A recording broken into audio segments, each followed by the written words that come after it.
خصوصاً علی افضلہم وخاتم النبیین محمد الامین وعلی آلہ وصحبہ اجمعین اما بعد فاعوذ باللہ من الشیطان الرجیم بسم اللہ الرحمن الرحیم۔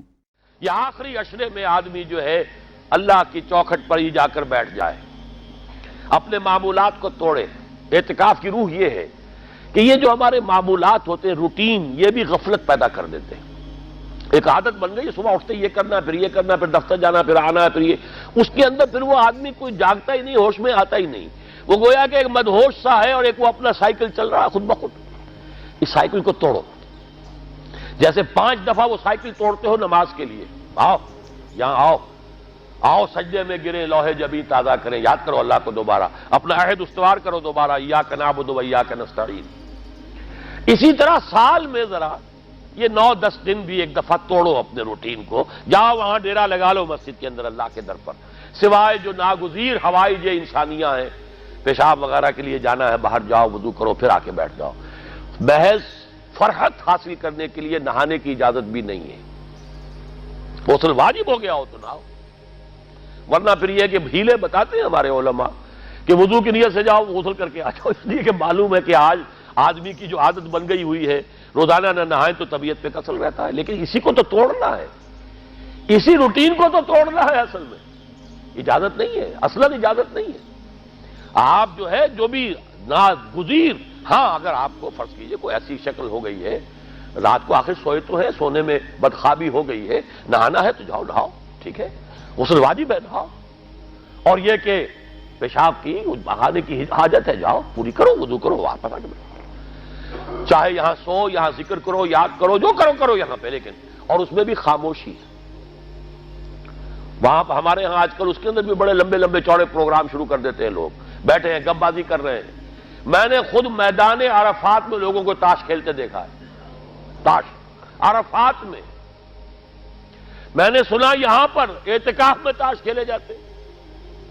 آپ بالکل نوجوان چھوکرے، فضیلت سنی اعتکاف کی، ویسے بھی گھر سے بھاگنے کو وہ جی چاہتا ہی ہے، کچھ دنوں کے لیے نکلے اس گھر سے، مسجد میں آ کے بیٹھ گئے، وہاں پہ گپے بھی ہو رہی ہے، لطیفہ بازی بھی ہو رہی ہے، تاش بھی کھیلے جاتے ہیں۔ یہ اعتکاف ہو رہا ہے۔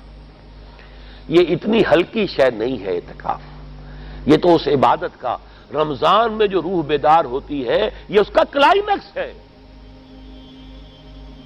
بہت بڑی عبادت ہے۔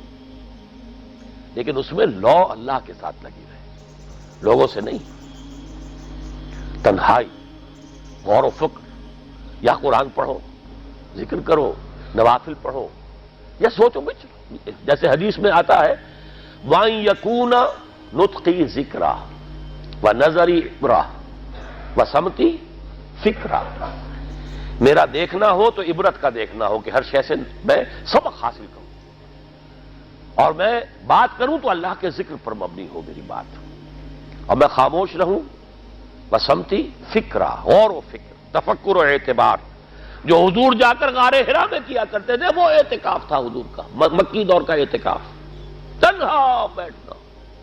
اور یہ روایت مجھے بعد میں معلوم ہوا کہ یہ بنو ہاشم میں یہ روایت تھی، حضور کے دادا بھی جا کر وہاں پر غار حرا میں بیٹھا کرتے تھے، یہ ان کی ایک خاندانی روایت چلی آ رہی تھی، یہ جگہ تھی، اور وہ جگہ ایسی ہے عجیب سی، اب تو خیر بڑی بڑی عمارتیں حائل ہو گئی ہیں، ورنہ میں نے جب پہلا حج کیا تھا سن 62 میں، تو میں نے اس وقت جا کر دیکھا تھا، واقعتاً سیدھا کعبہ نظر آتا ہے وہاں سے، اور کچھ درمیان میں نہیں۔ جیسے اس کو سلٹ لیمپ کہتے ہیں، وہ غار ہے ہی ایسی کہ سامنے ایک دراڑ سی بس کھلی ہوئی ہے، یہ اس کے اندر سے وہاں بیٹھ جائیے، سیدھی نگاہ خانہ کعبہ پڑ جاتی تھی، تو کعبے کا مراقبہ بھی کیا جا سکتا تھا وہاں بیٹھ کر، دیکھنا، کعبے کو دیکھنا عبادت ہے، اور پھر اس یکسوئی کے ساتھ، کوئی نہیں، کعبے میں ہے تو نہ معلوم کیا کچھ اور ہو رہا ہے، لیکن یہ کہ وہاں تو آپ بیٹھے ہوئے، تو وہ اعتکاف، یہی اعتکاف حضرت موسیٰ نے کیا تھا 40 دن کا، تب تورات ملی تھی، یہی 40 دن کا روزہ کیا رکھا تھا، یہ اگرچہ قرآن میں مذکور نہیں ہے، حضرت موسیٰ کا تو قرآن میں مذکور ہے،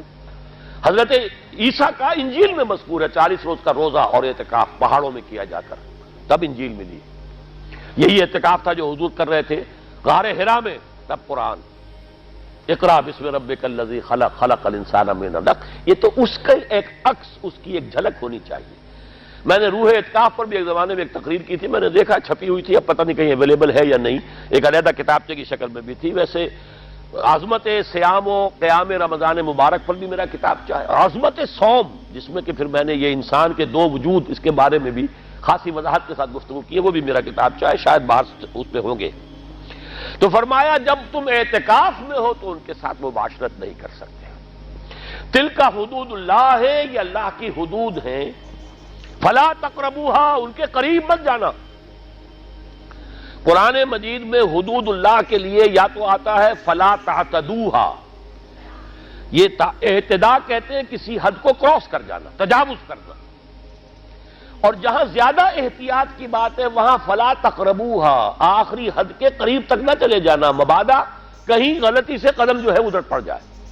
جیسے حضور نے حدیث کے اندر بیان فرمایا الا لکل ملک حمن، ہر بادشاہ کی ایک محفوظ چراگاہ ہوا کرتی تھی، اسی کے جانور اس میں چریں گے، کوئی رعیت میں سے کسی کی بھیڑ بکری، کسی کا کوئی جو ہے گھوڑا وہاں نہیں آ سکتا۔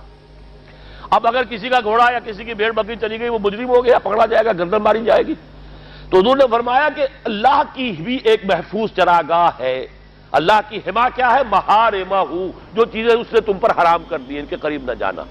تو دیکھو اگر کوئی چرواہا اپنی بھیڑوں بکریوں کو بالکل آخری حد تک لے جائے گا اس بادشاہ کی جو وہ حد ہے، تو اندیشہ ہے کہ بھیڑیں بکریاں کہیں ایک چھلانگ لگائے اور بادشاہ کی چراگاہ میں داخل ہو جائے، لہذا ذرا فاصلے پر رہا کرو۔ یہ ہے آخری حد تک نہ جاؤ بلکہ کچھ فاصلے پر رہو۔ فلا تقربوہا، یہ اللہ کی حدود ہے تو ان کے قریب مت پھٹکو۔ کذالک یبین اللہ لکم آیاتہ للناس لعلہم یتقون، اسی طرح اللہ تعالی اپنی آیات لوگوں کے لیے واضح کر رہا ہے تاکہ وہ بچیں، تقویٰ کی روش اختیار کریں، حدود الہی کا احترام کریں، اس میں کہیں تجاوز تو دور رہا، اس کے قریب بھی نہ آئے۔